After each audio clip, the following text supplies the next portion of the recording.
ये story views check करें। So hello guys, कैसे हो आप सभी लोग। सो गाइस, जैसे कि आप सभी लोग जानते हैं कि बिग बॉस 90 से बशीर अली का एलिमिनेशन हो गया है।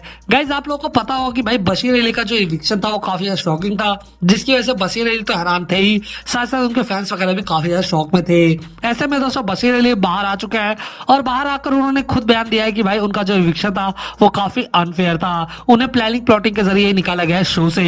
ऐसे में दोस्तों उन्होंने अपना इंस्टाग्राम भी दिखाया, जहां पर उन्होंने बताया कि मेरे को मिलियंस में व्यूज आए हैं मेरी स्टोरी के ऊपर, वो भी कुछ ही देर में, लेकिन इसके बावजूद मुझे कम वोट आए हैं, मैं मान ही नहीं सकता। तो डेफिनेटली मेरे खिलाफ साजिश वगैरह हुई है। क्या कुछ कहते हो नजर आ रहा है, एक छोटी सी क्लिप मैं आपको दिखा देता हूं, आप देखिए। ये स्टोरी व्यूज चेक करें।